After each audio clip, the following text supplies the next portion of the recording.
difficult to think critically about something that I'm in. I used to hesitate constantly about putting things in my mouth. Now I feel guilt, but I rarely hesitate. Instead, I hesitate to go shopping, to try things on, to look in the mirror, have my photo taken, etc. It's become quite obvious how much contradiction exists within myself. I'm invested in personal politics and regularly access my own clever rhetoric, and still I feel like the dumbest bitch in the room because I'm not in a great place with all of this stuff, and no amount of discourse seems to change it. I struggle daily, and I feel very exposed. I was first indoctrinated to be body conscious through my blood family. The 3 men I grew up with, my father and my 2 brothers, were all professional athletes. My dad was a Jamaican immigrant, at first a small, nerdy kid that worked hard, and eventually his constant training became his meal ticket. His drive for acceptance and success was also an anti-racist strategy, striving to be on top. I had no relatable black women in my life growing up in a mixed household in a white neighborhood. I grew up watching FloJo and adored Whitney. Black female glamour was still defined for me by these high-femme tiny frames. Incidentally, both died of drug overdoses. For me, size is heavily entwined with whiteness. I've never been able to perform demure, which is a queer thing as well, I think. I learned that little was good, slight, small equaled grace equaled value. My sweet white mom did what most white mothers do and put their daughters into ballet. This was my first memory of being told my body was wrong in some way. My tough Scottish dance teacher, who I loved and never wanted to upset, kept telling me to tuck my bum in. She said it to me repeatedly until I said, "It doesn't go in any further." At 6 years old, I felt so much shame and awareness that my body was different. I never felt pretty as an adolescent. I was bullied, racialized. I went to a rough school and was attacked for being smart. When my parents split up, I remember fighting over food with my brothers. Pizza, pops, cookies. I learned to eat fast or the food would be gone. No more money for dance. I looked forward to treats and ate sugar as though it were food.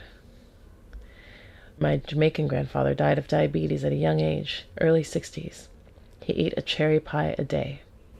Sugar is directly tied to the enslavement of my ancestors.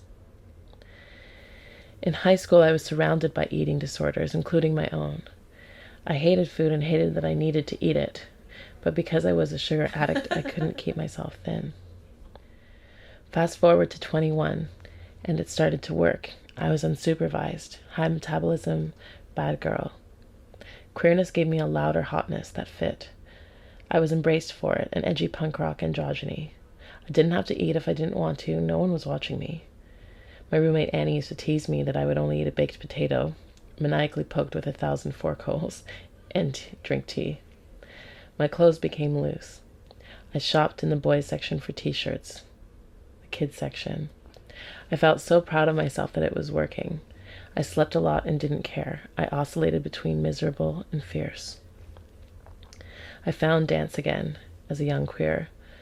So often queer culture is ironically dictated by the most mainstream of pop stars.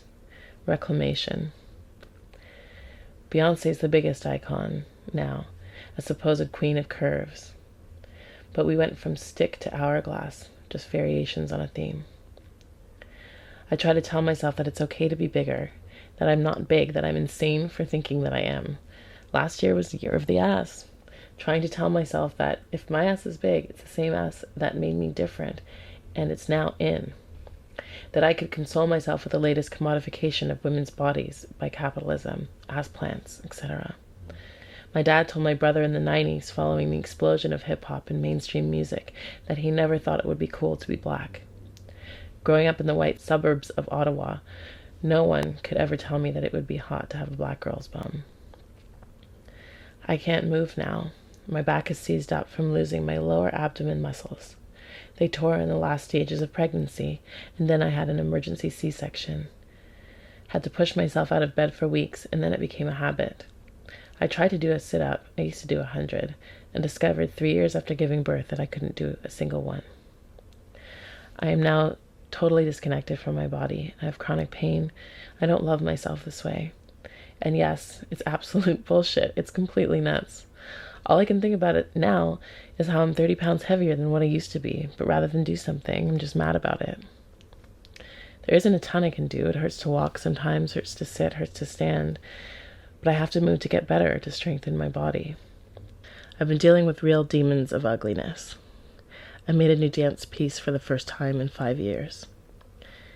In movement now, I'm trying to get to a creature place, rediscovering of need. I know there's a way I can move and be in a good place with myself if I think about strength. It's harder for me to be grounded in this motherly figure when I feel like it's unlovable somehow. And then a feminist in me is very embarrassed to think like this, and all of it feels so out of control. Right now I'm doing different treatments, trying to access the animal, starting gently with yin yoga and trying not to cry, mostly.